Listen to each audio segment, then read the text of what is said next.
오늘 하나님 말씀은 다니엘서 4장 37절 말씀입니다. 설교 본문은 4장 전장이고요. 읽기는 먼저 37절 먼저 읽도록 하겠습니다. 그러므로 지금 나 느부갓네살은 하늘의 왕을 찬양하며 칭송하며 경배하노니 그의 일이 다 진실하고 그 행하심이 의로우심으로 교만하게 행하는 자를 그가 능히 낮추심이라. 아멘. 오늘 말씀 다니엘서 4장을 보면요, 참 안 바뀌는 한 사람이 나옵니다. 그 사람이 누구냐면 느부갓네살 왕이에요. 이 사람은 이방인의 왕이지만 하나님을 참 많이 경험한 사람이에요. 그런데도 참 안 바뀝니다. 이 사람이 어떻게 하나님을 경험했느냐면 다니엘서 2장에 가서 보면 왕이 그들에게 이르되 내가 꿈을 꾸고 그 꿈을 알고자 하여 마음이 번민하도다. 꿈을 꿨는데요, 꿈의 내용이 무슨 꿈인지는 모르는데 기분이 찹찹하고 고민이 되는 거예요. 여러분들 우리도 그러잖아요. 꿈 내용은 뭔지 모르지만 기분은 되게 더러운 경우가 있죠, 그죠? 그런 거랑 마찬가지예요. 근데 이 사람이, 이 왕이 참 말도 안 되는 명령을 내립니다. 자기 신하들에게 그 꿈이 뭔지를 맞추려는 거예요. 그리고 와서 해석하려는 거예요. 만약에 해석 못하면, 그 꿈을 맞추지 못하면 너희는 다 죽을 거다라고 얘기를 합니다. 근데 그 안에 그 신하들 중에 누가 들어가냐면 다니엘이 들어가고 사드락과 메삭과 아벳느고가 그 안에 들어가요. 그래서 다니엘과 그의 친구들이 하나님 앞에 기도합니다. 하나님 살려주세요. 하나님이 그들에게 다니엘에게 환상을 보여주셔서 그 꿈이 뭔지를 알게 하십니다. 그래서 다니엘이 가서 왕 앞에 가서 그 꿈의 얘기를 하고 그 꿈에 대한 해석을 잘 해가지고 이 느부갓네살 왕이 살아계신 하나님을 만납니다. 그래서 느부갓네살 왕이 이렇게 얘기합니다. 2장 47절에 왕이 대답하여 다니엘에게 이르되 너의 하나님은 참으로 모든 신들의 신이시오 모든 왕의 주제시로다. 내가 능히 이 은밀한 것을 나타내었으니 내 하나님은 또 은밀한 것을 나타내시는 이시로다. 하나님을 만났고 하나님을 경험했고 하나님이 누구신지를 아는 사람입니다. 이 정도 되면 하나님을 믿어야 되잖아요, 그죠? 근데 3장으로 가서 이 사람은 엉뚱한 일을 합니다. 큰 우상을 만들어 놓고 거기에다 절하라 그래요. 하나님을 만드는 게 아니라 우상을 만들어 놓고, 자기를 닮은 우상을 만들어 놓고 절하라 그러고, 그 우상에 절을 안 하면 다 풀무불에 불에 던져 죽이겠다라고 명령을 내립니다. 하나님을 만났는데 변한 게 없어요. 오히려 우상을 만듭니다. 근데 지난주 설교였죠, 그렇죠? 하나님의 은혜로 사드락과 메삭과 아벳느고가 풀무불에 던져졌지만 하나님께서 살려주십니다. 그것을 바라본 느부갓네살 왕은 또 하나님을 찬송합니다. 하나님을 또 만난 거예요. 살려주신 하나님을 만나죠. 그래서 다니엘서 3장 28절에 보면 느부갓네살이 말하여 이르되 사드락과 메삭과 아벳느고의 하나님을 찬송할지로다. 그가 그의 천사를 보내사 자기를 의뢰하고 그들의 몸을 바쳐 왕의 명령을 거역하고 그 하나님 밖에는 다른 신을 섬기지 아니하며 그에게 절하지 아니한 종들을 구원하셨도다. 하나님이 하신 걸 분명히 알고 하나님을 만난 사람이에요. 그러면서 이렇게 얘기합니다. 그러므로 이제 내가 조서를 내리노니 각 백성과 각 나라와 각 언어를 말하는 자가 모두 사드락과 메삭과 아벳느고의 하나님께 경솔히 말하거든 그 몸을 쪼개고 그 집을 거름토로 삼을지니 이는 이같이 사람을 구원할 다른 신이 없음이니라 라고 조서까지 내려요. 어명까지 내립니다. 근데 문제는 4장에 가서도 느부갓네살은 변하지 않아요. 이렇게 놀라운 하나님의 역사를 체험하지만 변하지 않아요. 무엇보다도 문제는 그의 삶이 변하지가 않아요. 우리 하나님께서는요, 하나님을 만나고 하나님을 믿는다면 말로만 고백하는 걸 원하시는 게 아니에요. 그의 삶이 변해야 돼요.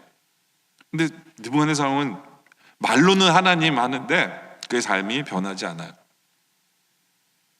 그래서 하나님께서는 그로 또 꿈을 꾸게 하십니다. 이번에는 꿈 내용이 기억이 나요. 꿈의 뭔지를 정확히 느부갓네살이 기억을 합니다.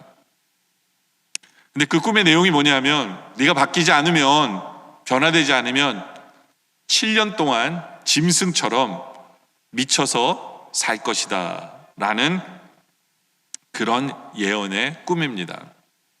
꿈이에요. 그런데 중요한 것은 다니엘은 그 꿈을 해석을 하면서 7년 동안 미치지 않고 짐승처럼 살지 않는 피할 수 있는 방법을 얘기합니다. 피할 수 있는 방법. 그게 뭐냐면 27절이에요. 왕에게 4장 27절에 왕에게 이렇게 피할 수 있는 방법을 얘기합니다. 그런즉 왕이여 내가 아뢰는 것을 받으시고 공의를 행함으로 죄를 사하고 가난한 자를 긍휼히 여김으로 죄악을 사하소서. 이게 뭐예요? 왕으로 마땅히 해야 될 일을 알려주는 거예요. 공의로 나라를 다스리고 긍휼히 백성을 긍휼히 여기라 라고 왕에게 이야기를 합니다. 왜냐하면 이제 왕은 하나님을 알고 하나님이 누구신가를 온 세계에다가 알리는 사람이에요. 조서를 내렸잖아요. 그럼 이제 모든 나라 사람들은 저 왕은 뭐예요? 하나님을 믿는 왕으로 알 거잖아요. 그러면 이제는 하나님 믿는 왕답게 어떻게 해야 돼요? 삶이 변화되잖아요. 왕으로서 제대로 정치를 잘해야 되잖아요. 그렇죠? 하나님 그걸 요구하시는 거예요. 말로만 하나님이 어떻고 얘기하지 말고 이제는 네가 진정으로 삶이 변화된 제대로 된 왕으로서 하나님 믿는 왕으로서 네가 변화되어라 라고 하나님께서는 그 꿈을 보여주시고 그에게 이제는 변화되어야 됐다라고 얘기를 하시는 거예요. 다니엘의 입술을 통해서 얘기합니다. 근데 왕은 변하지 않아요. 그 꿈의 해석은 다 억셉트예요. 근데 안 변해요. 안 변해요. 네. 하나님은요 그 꿈을 주시자마자 바로 안 변하면 바로 짐승 되게 하신 게 아니었어요. 미치게 하신 게 아니에요. 1년이라는 세월을 또 주십니다. 하나님은 변화하라고 1년이라는 세월을 주세요. 근데 1년이 지나도 안 바뀌어요. 변하지 않아요. 그래서 다니엘 4장 28절에 보니까 그 모든 일이 다 느부갓네살 왕에게 임합니다. 그 꿈대로 되어진 거예요. 언제냐? 29절에 12달이 지난 후에 이루어져요. 12달 지난 후에 바벨론 왕궁 지붕에서 거닐다가 갑자기 이 사람이 미치고 갑자기 짐승처럼 돌변합니다. 그러니까 하나님께서 기회를 계속 주시는 거예요. 변화하라고.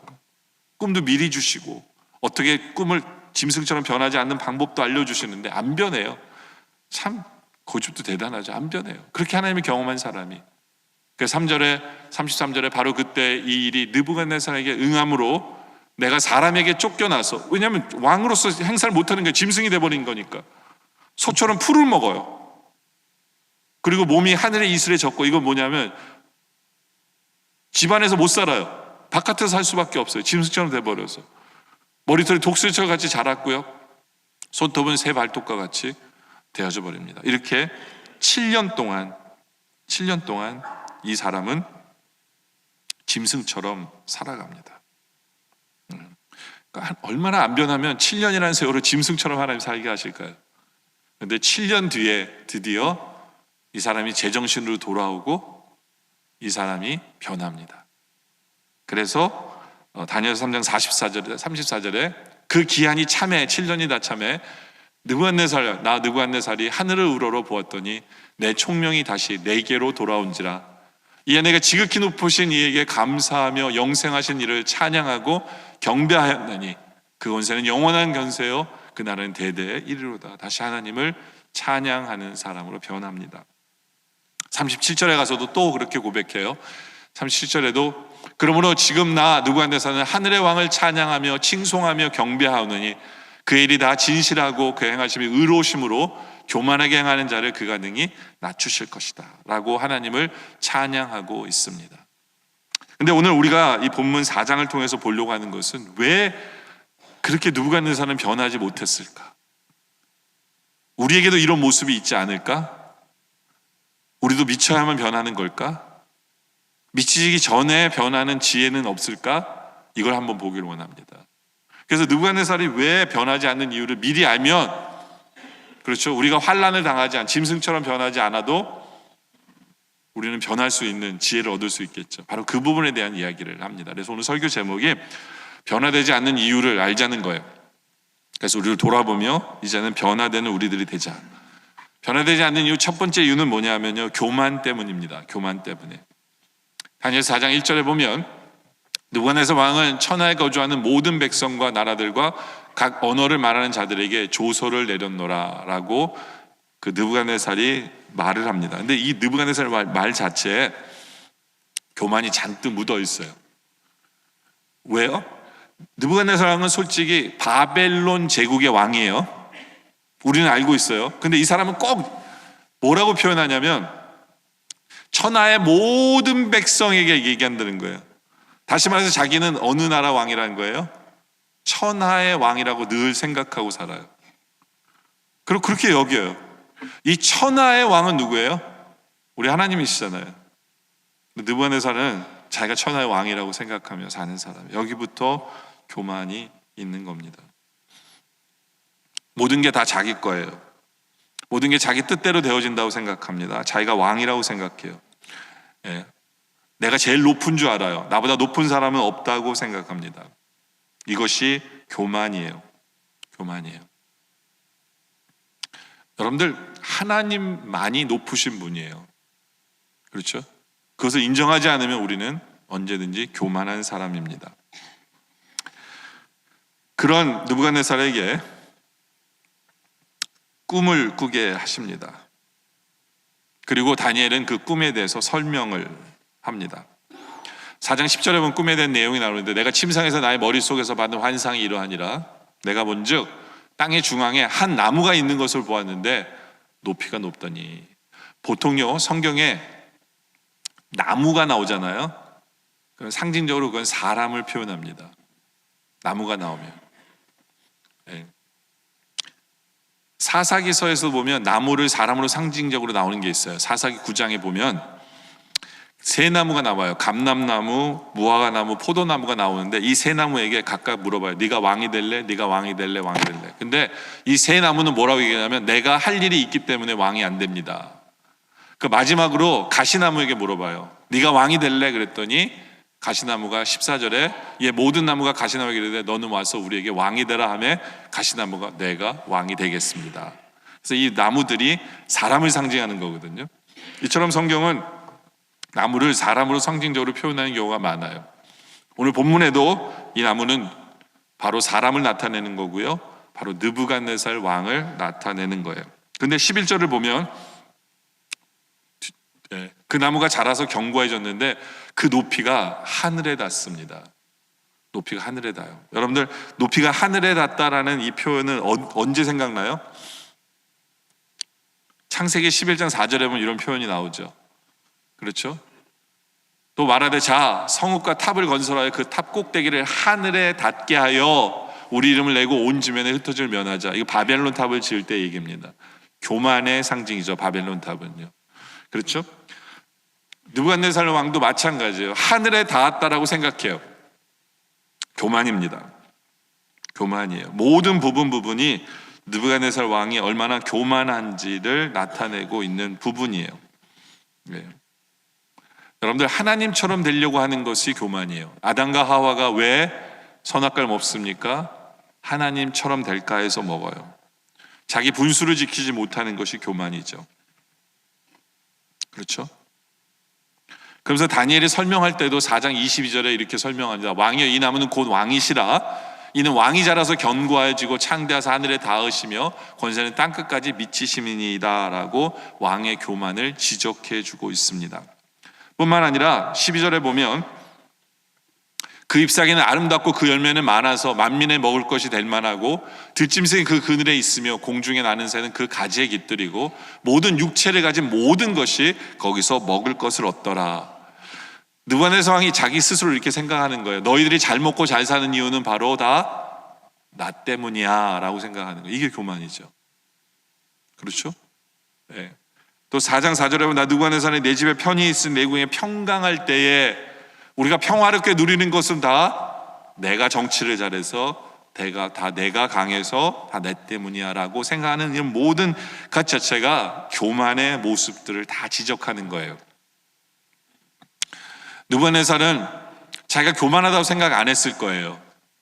근데 느부갓네살이 말하는 것, 생각하는 것 모든 것이 다 교만이에요. 왜냐하면 하나님을 첫째로 두지 않기 때문에 그래요.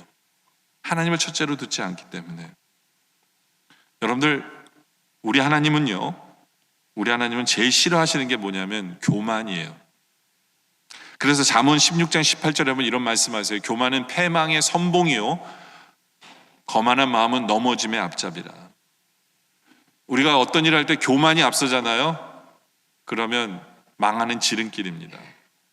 망하는 지름길이에요. 넘어지는 이유가 교만 때문에 그래요.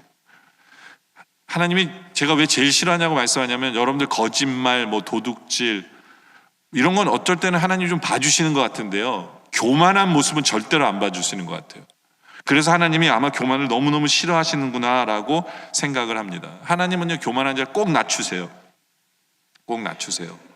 그 느부갓네살 왕도 교만하니까 하나님이 짐승처럼 낮추신 거예요. 네. 그 때문에 내 스스로가 겸손하고 교만하지 않은지를 늘 돌아보길 원합니다. 여러분들 항상 나를 드러내려고 하는 사람은 교만한 거예요. 그 안에 교만의 중심이 있는 거예요. 우리가 이렇게 살다 보면 자기 일도 아닌데 꼭 나서가지고 티내는 사람들이 있어요. 그리고 내가 했다라고 알리고 싶고, 알아주지 않는다고 상처받고, 이런 것들이요 다 교만의 그 뿌리가 있는 거예요. 괜히 나서면요 내 손해예요. 우리 옛말에 이런 말 있잖아요. 남의 집 바보는 입 다물고 있어서 중간은 가는데 우리 집 바보는 괜히 설치고 다녀서 집안 망신 다 시킨다고 라는 말이 있어요. 그렇지 않아요? 잘 알지도 못하면서 나서서 설치다가 결국엔 자기 무식 탄로나고 자기가 망하게 되는 거예요. 교만이 바로 그런 거예요. 여러분들, 우리는 앞서려고 하지 마세요. 항상 겸손하고. 결국 그 교만한 나무는 하나님께서 어떻게 하신다고요? 꿈 내용이 그거예요. 14절에 보니까 그러니까 소리질러 이처럼 이르기를, 그 나무를 베고 그 가지를 자르고 그 잎사귀를 떨고 그 열매를 해치고 짐승들을 그 안에서 떠나게 하고 새들을 그 가지에서 쫓아내라. 하나님의 사람이 명령한 거예요. 그렇죠? 나무를 베어버리라고 명령합니다. 나무를 베어버리라고. 그러나 하나님의 은혜를 베푸세요. 그 뿌리에 구룩터기는 땅에 남겨두라는 거예요. 왜요? 기회를 주시는 거예요. 다시 한 번 더. 나무는 잘리지만 다시 살아날 기회를 하나님께서 주신다 라는 거죠. 그래서 땅에 남겨두고 새와 놋줄을 동이고, 여기서 나오는 이 새와 돛줄은요, 어떤 면에서는 하나님이 더 이상 자라지 못하도록, 일정한 기간 더 자라지 못하도록 붙드신다는 표현도 있고요, 또 약해졌지만 아무도 해치지 못하도록 지키신다는 의미도 여기 있어요. 그것을 불풀 가운데 두어라. 그것이 하늘의 이슬에 젖고 땅의 풀 가운데 짐승과 같이 더불어 제 몫을 얻으리라. 이것이 교만한 자의 모습이에요. 하나님께서 베어버리십니다. 베어버리세요. 유명한 역사가인 찰스 A. 베어드라는 사람이 있는데, 이 사람이 그런 얘기를 해요. 역사를 연구하면서 얻은 결론이 한 가지가 있는데, 그게 뭐냐 하면 결국에 나라는 뭘로 망하느냐? 교만 때문에 망한대요. 교만 때문에. 그러니까 성경이랑 마찬가지예요. 교만은 패망의 원인이에요. 그럼 우리는 어떻게 살아야 되느냐? 우리는 예수님을 본받으며 살면 돼요. 우리 예수님은 늘 우리에게 뭐라고 말씀하세요? 마태복음 20장 28절에 보면, 인자가 온 것은 섬김을 받으려 함이 아니에요. 오히려 섬기려고 자기 목숨을 많은 사람의 대속물로 주려 함이라. 우리는 교만하지 않고 섬기는 자리에 늘 서기를 원합니다. 그 사람을 살리기 위해서 나는 죽고 섬김의 자리에 늘 낮추는, 그렇게 겸손한 모습으로 살아가기를 원합니다. 그것만이 살 길이에요. 그것만이 내가 변하는 길이고, 그것만이 짐승이 되지 않는 길입니다. 느부갓네살은 나중에 깨달았어요. 짐승이 다 된 후에 나중에 깨달았어요. 이 교만이 얼마나 잘못된 건지. 그래서 다니엘서 4장 마지막 절에, 아까 우리가 읽은 본문 말씀인데요, 이 고백을 하는 거예요. 그러므로 지금 나 느부갓네살은 하늘의 왕을 찬양하며 칭송하며 경배하느니 그의 일이 다 진실하고 그 행하심이 의로우시도다. 그러니까 하나님이 자기를 짐승 만드신 것도 의로우신 행동이었다는 거예요. 하나님이 맞았다는 얘기예요. 왜요? 교만하게 하는 자를 그가 능히 낮추시기 때문에. 자기의 문제를 아는 거예요. 내가 교만했구나. 하나님, 내가 교만했습니다. 그래서 하나님이 나를 낮춰주셨어요. 하나님이 의롭습니다. 하나님 맞습니다. 나중에 깨달아요. 나중에. 우리는 미리 깨닫고 교만하지 않고 겸손히 섬길 줄 아는 우리 모두가 되기를 원합니다. 또 변하지 않는 이유가 뭐냐? 느부갓네살은요, 늘 바로바로 하나님께 질문하지 않아요. 이게 문제예요. 늘 어떤 문제가 생기면 하나님께 나와야 되잖아요. 느부갓네살은요 그렇게 하나님을 경험했음에도 불구하고 하나님을 먼저 찾질 않아요. 이게 문제라는 거예요. 느부갓네살이 삶이 평안했어요. 이제는 전쟁도 끝나고 제일 강한 나라고 모든 게 평안했어요. 근데 그 평화를 깬 게 있어요. 깬 게 뭐냐면 꿈이에요. 5절에 보니까 한 꿈을 꾸고 그로 말미암아 두려워하였으니 곧 내 침상에서 생각하는 것과 머릿속으로 받은 환상으로 말미암아 번민하였도다. 자기 인생이 평화로운데 문제가 발생합니다. 그래서 내 안에 두려움이 생겨요. 그 두려움이 심해지면서 내가 번민하게 됩니다. 네. 매일매일 고민이 되고 네. 심각한 상황으로 되어지는 것, 이것이 느부갓네살 왕의 문제입니다. 여러분들 삶에 문제가 발생했어요. 그러면 누구를 찾아야 할까요? 당연히 하나님이죠. 근데 느부갓네살 왕은 하나님을 찾지 않아요. 참 재미있는 게 뭐냐면 예전에도 꿈을 꿨잖아요. 똑같은 꿈을 꿨을 때 그 답을 누가 줬어요? 하나님의 사람 다니엘이 줬잖아요. 그럼 당연히 하나님을 찾고 하나님의 사람 다니엘을 찾는 게 정상이잖아요. 근데 4장에서 또다시 꿈을 꿨는데 누굴 찾느냐? 먼저 누굴 찾느냐? 6절에 이러므로 내가 명령을 내려 바벨론의 모든 지혜자들을 내 앞으로 불러다가 그 꿈의 해석을 내게 알게 하라 하였더라. 이 사람은 생각이 있는 사람인지 모를 정도로 문제가 발생했는데 바로 자기들 신하들에게 묻습니다. 이게 이해가 안 되는 거예요. 근데 이게 우리의 모습이에요. 여러분, 우리의 인생에 문제가 발생하면 우리는 바로 누굴 찾아가야 돼요? 하나님 찾아가고 하나님께 기도하고 해야 되잖아요. 근데 엉뚱하게 세상을 찾는 우리의 모습이 이 모습이에요. 네. 근데 하여튼 신하들을 찾아요. 근데 이제 감사한 건 이번에는 신하들이 협박하지 않아요. 너희들 못 맞추면 죽을 줄 알아. 뭐 이런 거 없어요. 그냥 꿈 얘기도 알려줍니다. 설명하라 그래요. 근데 아니나 다를까 4장 7절에 그때 박수와 술객과 갈대와 술사와 점쟁이가 들어왔으므로 내가 그 꿈을 그들에게 말하였으나 그들이 그 해석을 내게 알려주지 못합니다. 알려주지 못하죠. 왜냐하면 하나님이 주신 꿈인데, 하나님만이 해결할 수 있는 것인데. 그렇죠? 느부갓네살은 하나님께 물었어야 돼요. 하나님께 두드려야 돼요. 근데 그렇지 못하니까 그의 삶 자체가 꼬이고 변화가 없는 거예요. 여러분들, 우리의 모든 인생의 문제는 하나님께 나아가야 합니다. 아무리 작은 문제라도 하나님만이 답을 주실 수 있어요. 우리에게 그런 믿음이 있기를 원합니다. 미국의 자동차 회사인 포드사의 공장에 큰 발전기가 있었어요. 공장 전체의 동력을 책임지고 있는 아주 중요한 기계예요. 고장나는 법이 없이 아주 튼튼하게 만들었는데 한 번은 그 발전기가 중단이 됩니다. 공장을 가동하지 못하게 돼 엄청난 손실이 오게 돼요. 그래서 기술자들 다 달라붙어서 발전기를 고쳤지만 못 고칩니다. 아무도 고칠 수가 없어요. 할 수 없이 멀리서 당대 제일 가는 기술자를 불러요. 그 기계를 만든 사람이기도 합니다. 이 기술자 오더니 자기가 들고 다니는 조그만 손가락에서 작은 망치를 하나 꺼내더니 발전기 앞에서 톡톡톡톡 두드리며 다녀요. 그럼 이번에는 저쪽을 두드리더니 뒤로 가서 또 탁탁탁 두드려요. 그러더니 지금까지 중단됐던 발전기가 윙 하면서 가동되기 시작하는 거예요. 얼마 전에 포드 앞에 청구서가 날라와요. 1만 달러가 왔습니다. 수십 년 전이니까 아주 가치로 따지면 어기넘는 금액이에요. 그러니까 포드가 너무 놀라서 돈을 못 주겠다고 반려합니다. 기가 막혀서. 너무 큰 돈이다. 야, 망치를 몇 번 두드리고 $10,000 내라는 건 말도 안 된다 라고. 근데 나중에 회신이 왔어요. 뭐라고 하냐면 단 2줄이 왔어요. 망치를 가지고 발전기를 두드리면서 일한 공은 $10. 근데 어디를 두드려야 할지를 알아낸 기술값은 $9,990. 합계 $10,000. 가서 할 수 없이 $10,000를 줬대요. 어디로 두드려야 되는지 아는 것, 이게 기술이에요. 저도 옛날에 TV를 고쳐봤지만요, TV도 그럴 때가 있어요. 제일 먼저 하는 일이 뭐냐면요, 스크루드라이버로 이렇게 까꾸로 들고요, 툭툭툭툭 쳐봐요. 그럼 어디가 망가졌는지 딱 압니다. 그게 제일 먼저 하는 일이에요. 저도 항상 그래서 TV 고치러 다닐 때 이렇게 큰 가방 안 들고 다녔어요. 스크루드라이버 들어있는 요 조그만 해서 제일 먼저 가방 꺼내서 톡톡톡톡 쳐요. 그게 저의 할 일이에요.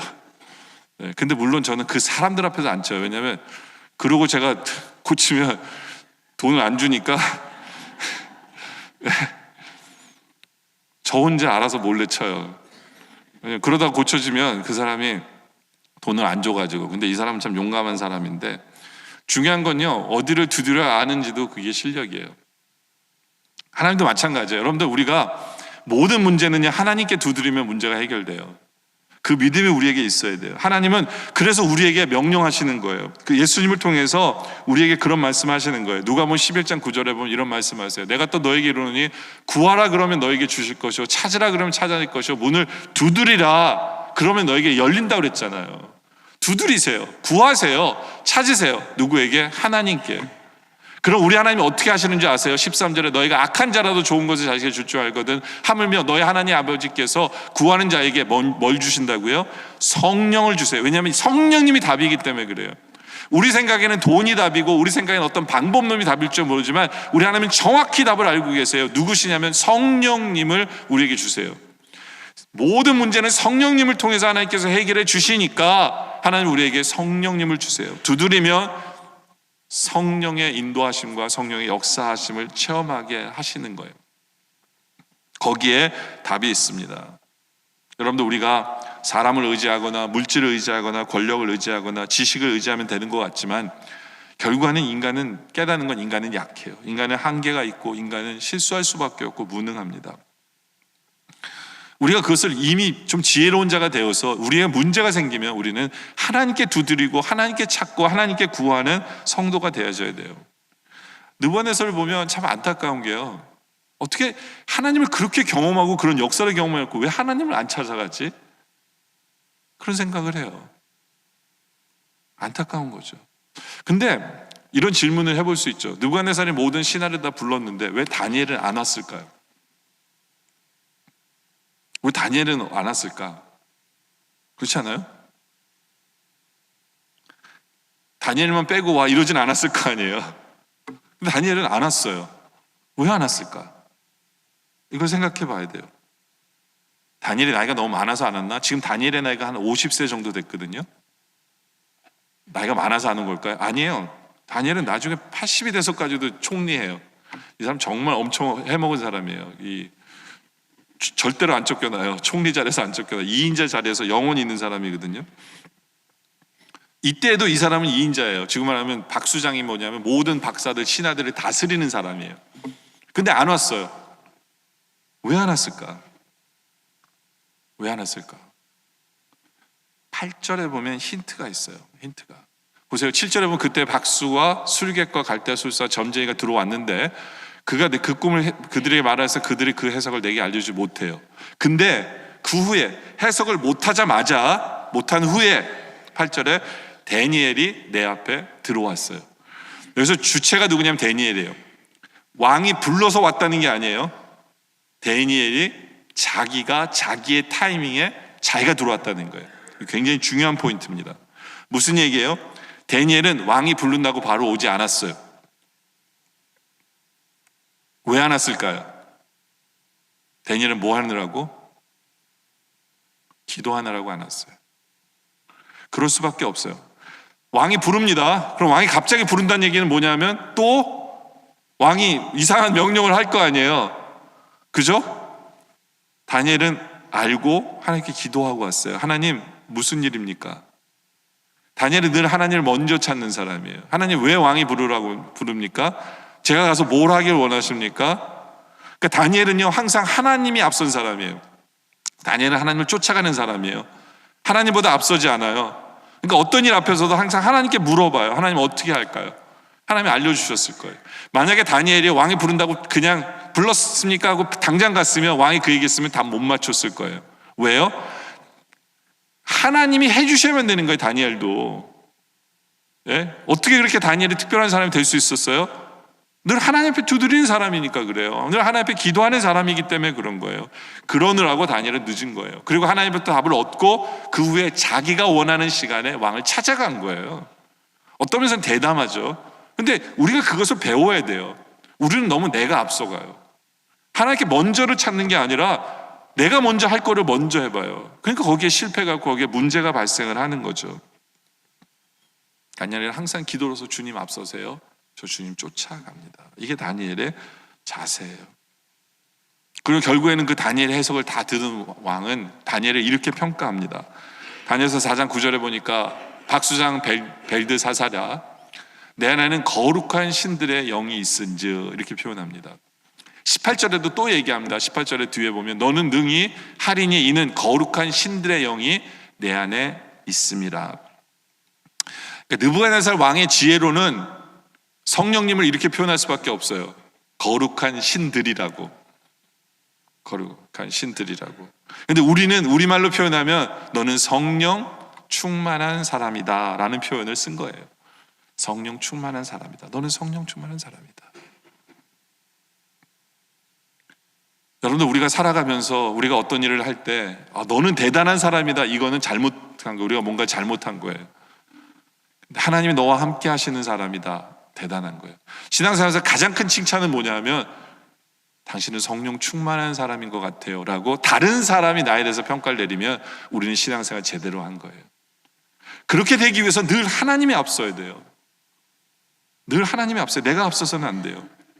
다니엘 같은 경우에는 나이 15세, 16세에 신하로 들어옵니다. 그리고 지금 나이 50이 돼가지고 35년 동안 이 사람은 총리의 자리에 앉아 있어요. 대단한 거예요. 여러분들, 우리 한국 총리 같은 경우도 1년 제대로 못하고, 얼마 전에 어떤 분 별로 길지도 않은데 최장수 총리라고 막 뉴스에 나왔더라고요. 다니엘 들으면 콧방귀 끼죠. 그죠? 여러분들, 이런 말 있어요. 어떤 일이든지 한 자리에서 10년 동안 같은 일을 한 사람이 있으면 그 사람 앞에 머리를 숙이라고 합니다. 20년 이상 한 사람이 있으면 허리를 굽혀 인사하라 그러고, 30년 이상 한 자리에서 꾸준히 성실하게 감당한 사람이 있다면 그 사람 앞에 무릎을 꿇으라는 얘기가 있어요. 30년, 10년, 20년, 30년. 여러분들, 어떤 일이든지 한 자리에서 그렇게 오래 있기 힘들어요. 다니엘 같은 경우에도 마찬가지예요. 온갖 술수와 모략과 모함과 질투와 그런 속에서 35년을 이 사람은 그 자리를 지켜왔어요. 어떻게 이럴 수 있을까요? 인간으로서는 가능하지 않아요. 이 사람은 그보다 훨씬 더 오랫동안 있습니다. 어떻게 가능해요? 성령의 충만함 때문에 그래요. 하나님이 함께하는 사람이기 때문에 그래요. 여러분들, 다른 사람에게 인정받는 거 중요합니다. 그러나 우리 믿는 사람은요, 내 스스로만 인정받으면 큰일 나요. 이건 하나님의 영광을 가리는 거예요. 우리는 나와 함께 하시는 하나님의 영광을 나타내야 돼요. 하나님이 함께 하시는 사람, 성령이 충만한 사람이라는 칭찬, 바로 그런 인정을 받는 우리들이 돼야 돼요. 그러기 위해서는 말만 떠드는 사람이 아니라 기도하는 사람, 하나님을 내세우는 사람, 항상 하나님을 뒤쫓아가는 사람, 항상 하나님께 질문하는 사람, 그럴 때 내 인생이 바뀌어요. 느부갓네살은 말만 앞서는 사람이, 하나님이 얼마나 대단하고 얼마나 아무 변화가 없잖아요. 근데 다니엘은 기도하는 사람이에요. 먼저 하나님을 내세우는 사람. 그럴 때 진정한 변화가 있는 거죠. 이 지혜를 우리가 배우기를 원합니다. 세 번째로, 다니엘은 자꾸 느부갓네살 왕은 하나님을 잊어버려요. 하나님이 누구신지를 잊어버리고 하나님 자체를 잃어버릴 때가 많아요. 여기에 문제가 있고 변화되지 못하는 거예요. 4장 10절에 보면 내가 침상에서 나의 머릿속으로 받은 환상이 이러하니라. 내가 본즉 땅의 중앙에 한 나무가 서 있는 것을 보았는데 높이가 높더니, 다니엘이 꿈을 꿉니다. 느부갓네살 왕이 하나님이 주신 꿈이라는 것을 알아요. 느부갓네살은. 그리고 두 번째 꿈의 내용은 13절에 내가 침상의 머릿속에서 받은 환상 가운데 또 본즉 한 순찰자, 한 거룩한 자가 하늘에서 내려왔는데, 여기 하나님의 형상을 한 사람이 나오잖아요. 그러면 하나님을 찾아야 되잖아요. 이건 하나님이 나에게 주신 꿈이다. 네? 하나님 어떻게 할까 위래야 되는 거 아니에요? 여기 한 순찰자가 나와요. 하나님의 형상을 한, 하나님의 사람의 모습을 한. 바로 그 사람의 등장 때문에 고민이 되는 거예요. 앞부분 꿈은 막 나무가 잘 자라니까 기분이 되게 좋았어요. 근데 한 순찰자가 나가서 나무를 베버리거든요. 그러면 하나님께 나가야 되잖아요. 하나님을 기억해야 되잖아요. 네. 근데 첫 번째 꿈도 하나님에 대한 내용이었거든요. 자기가 금머리고 그 밑으로 여러 개 몸들이 나라가 붙어가지고 한 거대한 거인이 돼요. 근데 한 돌이 나와서 아무도 사람의 손을 닿지 않는 돌이 나와가지고 그걸 다 깨부수거든요. 하나님 깨부시는 거예요. 그 꿈 해석까지 다 들었어요. 하나님이 하시는구나. 예? 모든 인생의 생사학은 하나님이 주장하시고 내 나라가 서고 무너지는 건 하나님이 하시는구나. 이 사람 다 들어서 알고 있는 사람이에요. 경험해서 알고 있는 사람이에요. 그렇죠. 3장에 가서는 사드락과 메삭과 아벳느고가 한 사람이 예수님이 그와 함께 하심으로 사는 것을 다 본 사람이에요. 근데 건방증도 이렇게 심할 수가 없어요. 꿈을 꿨으면 당연히 하나님을 기억하고 하나님을 찾아가야 되는데, 여러분들 우리가 제일 두려워해야 되는 건방증이 뭐냐면 하나님을 잊어버리는 것을 두려워해야 돼요. 우리 하나님은 이사야서 49장 15절에 보면 여인이 어찌 그 젖먹는 자식을 잊겠으며, 그렇죠? 자기 태에서 난 아들을 긍휼히 여기지 않겠느냐. 그들은 혹시 잊을지라도 나는 너희를 잊지 않는다. 이게 하나님이에요. 우리 하나님이 우리를 잊어버리지 않으세요. 우리도 마찬가지로 우리는 하나님을 잊어버리면 안 돼요. 네. 항상 우리는 모든 일에 하나님을 기억하고 하나님을 대입하고 하나님이 누구신지를 우리는 알고 있어야 된다라는 거죠. 그렇죠? 느부갓네살은 꿈속에 자기가 쫓겨나는 것을 보게 돼요. 4장 17절에 보니까 이는 순찰자들이 명령대로요 거룩한 자들의 말대로니 지키 높으신 이가 사람의 나라를 다스리시며 자기의 뜻대로 그것을 누구에게든지 주시며 또 지극히 천한 자를 그 위에 세우시는 줄을 사람들이 알게 하려 함이라. 느부갓네살은요 정확하게 이 안에 하나님이 원하시는 게 뭔지를 깨달아 아는 사람이에요. 근데 말만이에요. 여러분 이 구절을 보면요 제일 중요한 게 뭐냐면 하나님이 왜 이런 일을 하게 하시느냐, 맨 마지막에 써 있죠. 사람들이 알게 하려 함이라. 뭐예요? 하나님을 알게 하시려고 하나님이 하시는 거거든요. 이거 뭐예요? 늘 하나님을 기억하며 하나님 누구신지를 기억하며 알면서 살아가야 된다라는 거예요. 그것이 우리 할 일입니다. 우리는 하나님에 대해서 알고 있습니까? 그럼 기억하며 살아가고 있습니까? 그래서 하나님을 붙들고 살아가고 있습니까? 이런 고백이 있는데도 느부갓네살은 하나님을 잊어버린 사람처럼 사는 거예요. 그러니까 변화가 없어요. 이 구절은요 엄청난 구절이에요. 하나님이 누구신지를 알아야 돼요. 근데 누구신지도 이 안에 다 들어있어요. 하나님 누구신지도. 보세요. 하나님 누구시냐? 지극히 높으신 이가 사람의 나라를 다스리시며.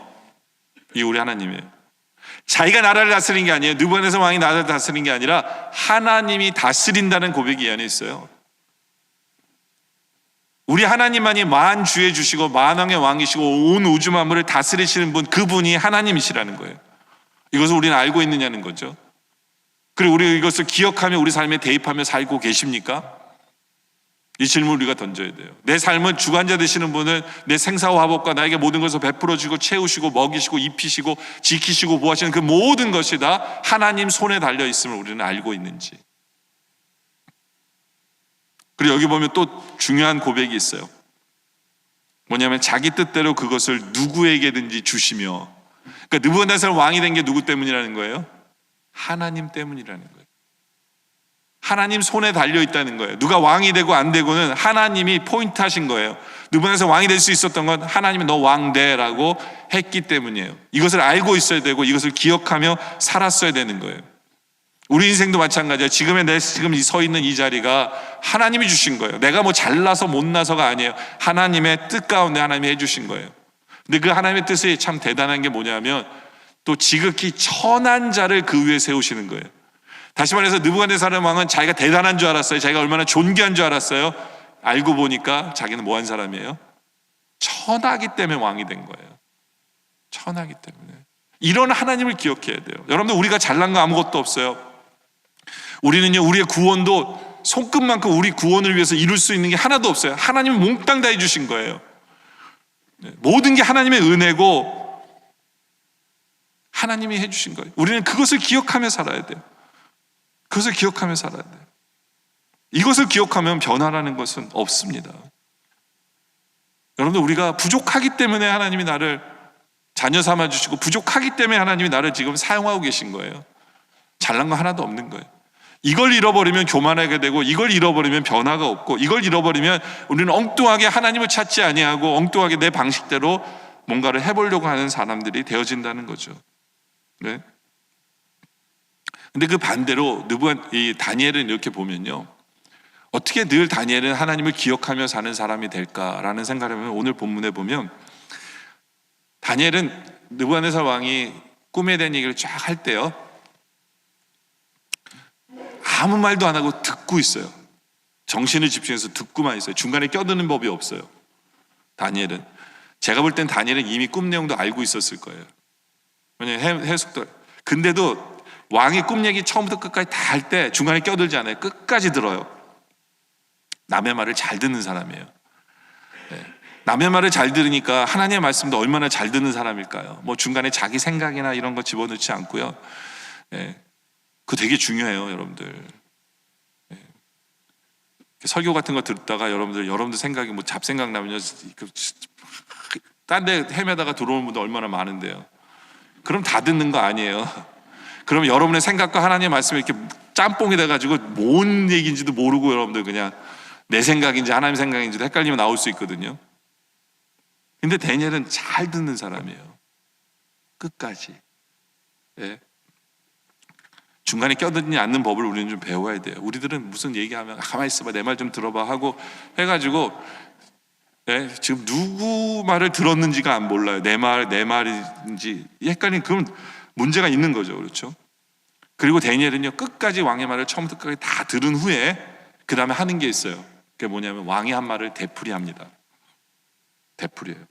다니엘이 4장 20절에 보면 왕이 한 말을 되풀이하거든요. 11절은 왕이 한 말이에요. 굉장히 비슷하게 그대로 얘기합니다. 보세요. 왕께서 보신 그 나무가 자라서 견고해지고, 근데 왕이 한 말이 11절이거든요. 그 나무가 자라요 견고해지고. 그렇죠? 그리고 그 높이는 하늘에 닿았다고 왕이 얘기했는데 11절에 왕이 한 얘기가 그 높이는 하늘에 닿았으니. 그렇죠?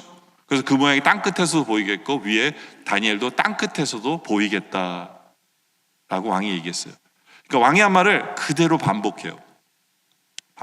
21절도 굉장히 비슷하게 그대로 반복합니다. 이게 무슨 얘기냐면 왕이 한 말을 난 잘 듣고 있었습니다라는 표현이기도 하지만 다시 재점검하는 거예요. 내가 정확히 들었는지를 반복하는 거예요. 여러분들 이 하나님 말씀 앞에서도 굉장히 중요한 내용이에요. 하나님 우리에게 뭐를 말씀하시면 우리가 하나님 앞에 이거를 되새김질이라고 하는데요. 다시 되씹어 봐야 돼요. 정확히 내가 말씀을 받았는지. 이러면 기억해요. 이러면 잊지 않아요. 우리가 늘 가장 큰 문제는 하나님의 말씀을 기억하지 못하는 게 문제잖아요. 기억하는 방법이 뭐냐면 되새김질이에요. 되새기는 거예요. 하나님 우리에게 이 말씀 주셨는데 하면서 되새겨보는 거죠. 네.